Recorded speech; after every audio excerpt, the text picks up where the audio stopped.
Grace and peace, everybody. Let me always got this other stuff going on here. Grace and peace. Do me a favor. Type one down there if you hear me. Hopefully I should be hopefully I should be sounding good. I just wanted to jump on here for a second. Grace and peace, Hill. We getting started at 6:30. We're getting started at 6:30. Hopefully y'all have that link in that Patreon. Appreciate everybody. Vince Perry, I put that link in that Patreon. We getting started at 6:30. I just wanted to jump on here and answer a question or two. I'm gonna give some people time to come in, commented on the post. Hopefully everything is sounding good. Grace and peace, Joe's daughter. We appreciate you. We appreciate everybody that's that signed up to partner with us and everything. But there were a few questions, some questions that people had, and I said I'm going to try to still help some people out on online. Just even though we have the Patreon thing going, I'm gonna still go live here and there and try to answer questions and help some individuals out. I'm gonna put that link in the group if anybody wanna put something, in that PayPal and all of that. Something came in about Kwanzaa, and they said, well, Berean, should we celebrate Kwanzaa? That was the question. Someone asked, should we, I guess, people of African descent celebrate Kwanzaa? And a lot of people, you're going to hear, if you ask that, you're going to hear a lot of different things from a lot of different people. It depends where you are. Kwanzaa started from a brother back in 66, in 1966, and it was for a couple of reasons. One of the reasons was to fight against materialism. Give me 1 second. Give me 1 second. One of the things was, let me make sure I'm getting this thing here right.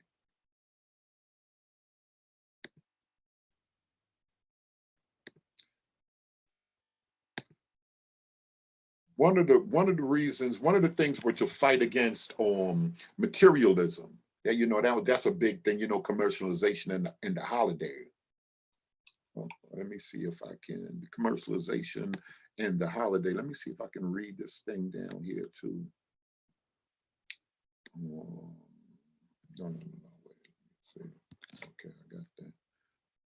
Commercialization, and the holiday and everything. But there's a lot of people that follow the Bible, and they don't think that they can really follow Kwanzaa. They can really follow that. But it's up to the individual. I think you need to study why these certain things came about, why they were in effect. And me, I personally don't see anything wrong with a bunch of this stuff. As a matter of fact, I find it troubling when you get some people and they'll begin to fight against everything that they're not used to or they didn't see coming up in Christianity or coming up in a Christian home. It troubles me when you get some people that'll fight against certain things that just have to do with culture. It's like some people are really against the culture. I can expect it coming from some other people of another culture. No, they don't want us to celebrate. They don't want certain individuals. Y'all forget about y'all culture. This is the dominant culture in America here, and we have to follow everything according to the dominant culture. Not saying everybody that's here don't celebrate Christmas. And I told people I wasn't gonna touch on the Christmas tree whatsoever. We have Asians that's believers here, atheists, they celebrate Christmas. We have Christians, Jewish people that celebrate Christmas that live in America with their kids. And they don't really have a problem, with anything like that. But as soon as people want to start celebrating anything culturally, a lot of times people kind of have a problem with that. I'm trying to look if there's other questions or anything coming in, especially with the class. Why people compare Jesus to sun worship? Yeah, a lot of people do that. The oldest worship on the planet is sun worship, and we have that going back from the very beginning. But in the 1800s, a lot of people were into comparative religions, and they would take certain things that were pagan and they would compare them to other things. That's on top of the fact that we have a problem with Catholicism. and some mixing of ancient pagan rites. Everything is not pagan. When we say pagan, pagan is anything, at least it was back in the days, that didn't have to do with the three Abrahamic faiths. If it wasn't Judaism, if it wasn't Christianity or Islam, which is the newest of the Abrahamic faiths, it was considered paganism. So Wicca, the Babylonian mysteries, the Egyptian mysteries, or anything of those nature, of those ancient rights. When we start dealing with Isis and Osiris and stuff like that, all of that other stuff would be considered pagan. Satanism, Luciferianism, free thought, secret societies, everything is elements of paganism, because there was some older rights, and people want to always compare Christ with that. There are a lot of attributes that they gave to who we would call the Most High, or the everlasting God. They gave to the Son, the giver of life, and they would compare certain things we would see in the Bible. Jesus is the light of the world, and they say, well, the Son is the light that lights up the whole world, so that has to be Jesus. And that came on the scene later on with a lot of, like I said, the French Freemasons and mystics. Not putting it all on the Freemasons, but a lot of mystics would use certain things symbolically and allegorically. And it's kind of a mixture right now. And because of the internet and a lot of people not really doing some studying and not really being involved in research, they would lump everything together. It both bothers me, but a lot of Christians, they lump everything together. Freemasons did everything is, everything. This is just what they do, because not understanding research and stuff like that, and how to really dig into certain things. When we talk about research, somebody asked me, they said, Berean, well, what about, why do y'all say you can't use Wikipedia? If you're in a if you're in a scholarly debate, if you're writing a book and you're dealing with an article or something like that, if I'm just looking through online, I want to explain something to y'all, it's not the end of the world if I run to Wikipedia. I can show y'all something, but it's another story if I'm writing a book or I'm attempting to present arguments to somebody else on Christianity. Because when we deal with Wikipedia, wiki is like something where everybody can come and everybody can build. Like we have this group here, everybody can speak inside the group. So when you got something like Wikipedia, everybody can come in there and edit an article. I can feel a certain way about Osiris. Osiris and Jesus is the same thing, and I can put that in there. With no references or anything, I can just go ahead and put it in there. And that's kind of a problem, because it'll constantly change, or they don't really have no main sources for it. And people can go in there, especially in this age of misinformation, people can go in there and do stuff like that. So we got other things that people can run to. We tell them they got Encyclopedia Britannica online. They got a Scholarpedia. It's like Wikipedia, but it's scholars, and it's kind of the articles and the definitions in there are more checked out by other people. You have a better chance running into you not running into no nonsense on Scholarpedia as opposed to Wikipedia or Encyclopedia Britannica online. Even better yet, if you go to a university, anything that's edu or organization is a better chance than a regular .com, stuff like that. So those are good things to look at. But if you're doing just a general search, the first thing you're going to come up with is Wikipedia. And it's okay to look there. And a lot of articles on Wikipedia, if you Google all the way down, if you scroll all the way down on that article, you'll see where some people, because they tend to really still want to be scholarly and give you sources, they'll give you books, they'll give you further readings and professional articles that's down on the bottom. So it's not the end of the world, but they'll tell people, you definitely don't do stuff like that. If you're in a debate on Sunday seminary, if I'm gonna show somebody something, I can pull up Wikipedia. It's not the end of the world. But y'all, it's good to go in and cross-check something or go a little further. But for the most part, when you're looking up articles or you're dealing with something, the first thing you Google, that's going to come up at the very top, Wikipedia, because it's most used. But it's not the end of the world if you're doing it for like a general search. Somebody asked me about praying for your enemies and stuff like that, and they brought up, I don't know why they really did that, but they brought up Israel at the same time. And I don't have a problem with Israel, maybe because some of the last videos that we've been having, some people have been saying, some asking some questions. But we have to be careful, because we have certain things, and we're going to get into it with the class. 6:30, what time is it? We're going to get into it with the class, and it's called Christian Zionism. A lot of people, let me take a sip of this coffee. I'm saving my coffee for class. A lot of people don't know that because so many people in America love the Bible or read the Bible, you're going to be in people would attempt to influence you with what comes from the Bible. This is just if anything is popular, somebody that's thinking will say, well, how can I manipulate that? Not change the words in the Bible, but people will start presenting certain things to you based on a few verses of scripture. The Bible says, I will bless those that bless thee. And when we start dealing with Genesis, speaking about Abraham and everything, and there's individuals that many believe took that and put it upon the nation of the state of Israel. And the United States give Israel more money than anybody else on the planet. And a lot of people feel that's because of a reason, a main driving force with Israel in the United States of America is what we call Christian Zionism. The people in Europe, the people in Britain said they were chosen. We'll get into the history of them people in the class, but there was a people that said, they were chosen, Israel is chosen, Europeans feel those chosen Christian identity, and people were behind the scenes making some things happen. And they started pointing people to Israel and saying Israel and those people are a blessed people.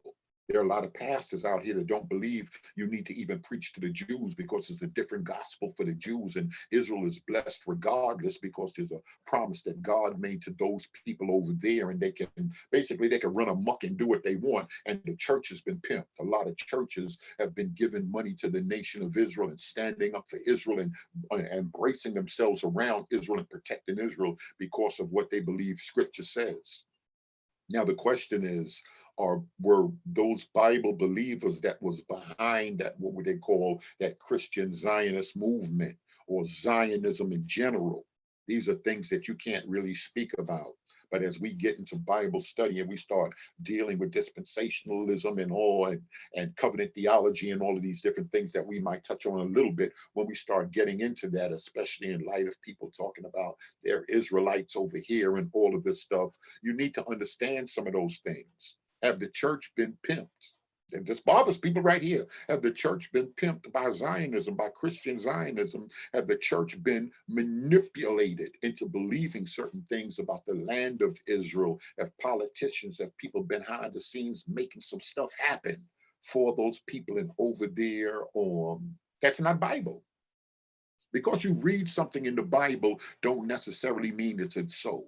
I'm going to explain that later on. I can't get into any more of that. But because you see it right there in the Bible, word for word, is it rightly divided?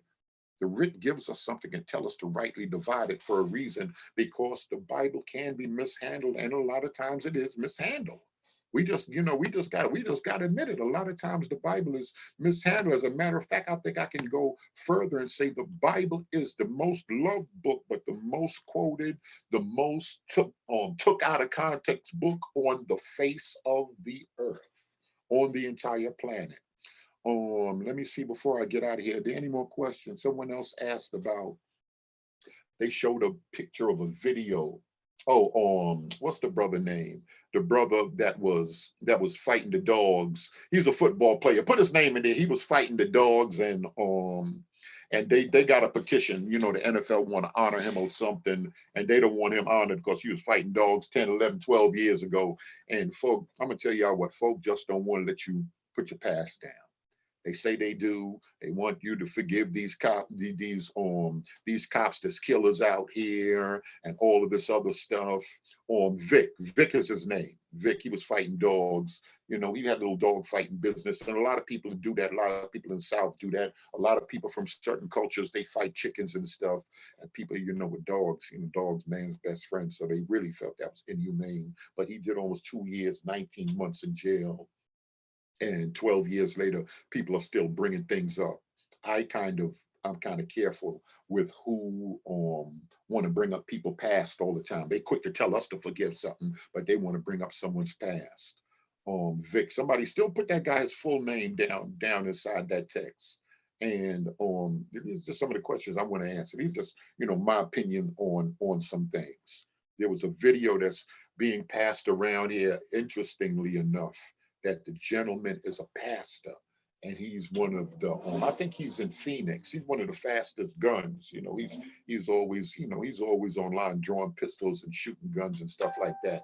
And you have Doctor oh man, I forget the sister's name. I should have wrote her name down. And you have her in the background and they're talking and they're saying it's a popular video floating around the internet. I might put it in the link later on. And it's a popular video that's floating around here. And they saying, Michael Vick, thank you. Thank you, Hill. Yes. And they're saying that there's a movement to feminize men. There's a feminine movement, and not only in the NFL, but just abroad, and and especially a certain group of men, because they don't want them to raise up an army. They don't want them to raise up fighters. So you'll see a lot of comedians in dresses, and all of this have to do with an agenda because they want to draw down a feminine energy on men. Do I believe that? Yes, I believe that. Absolutely so. Some things that we think are conspiracies aren't really conspiracies. Why you see so many comedians throwing on dresses? Why, so many of these NFL, these basketball players running around here with purses and dressing like a woman or dressing like unisex individuals. You have to see who some of these top designers are. They're people that live a different lifestyle and they're going to promote what they believe in. It could be as simple as that, or it could be, certain dress and certain clothing and certain things are connected with certain what people would call vibrations or certain type of spirits, and stuff like that. And I don't know, it's heavy. We'll discuss a lot of that.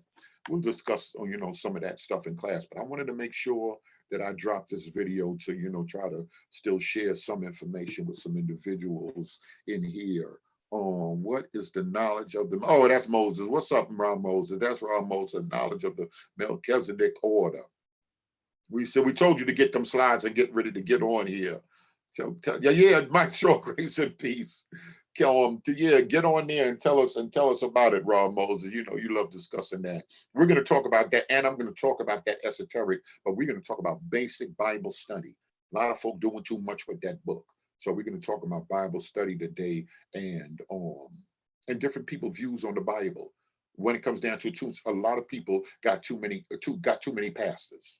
Some people got too many pastors. They listen from everybody, from T.D. Jakes to Geno Jennings, and you're confusing yourself.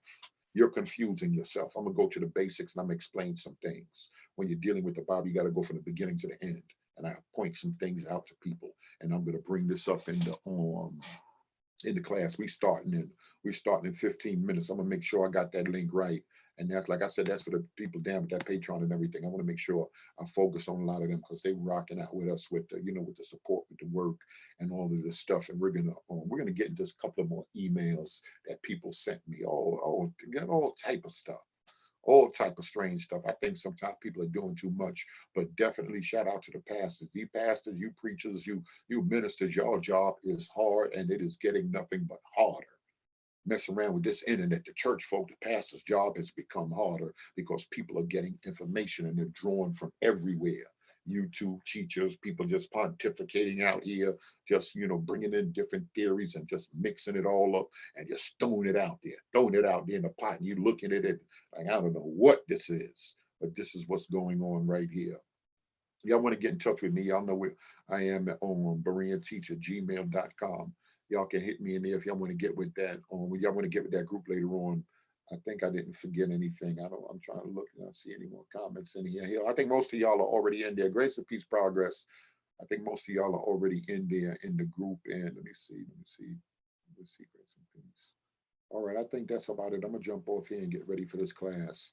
And y'all just remember, so y'all remember, y'all that do pray, y'all remember me in prayer.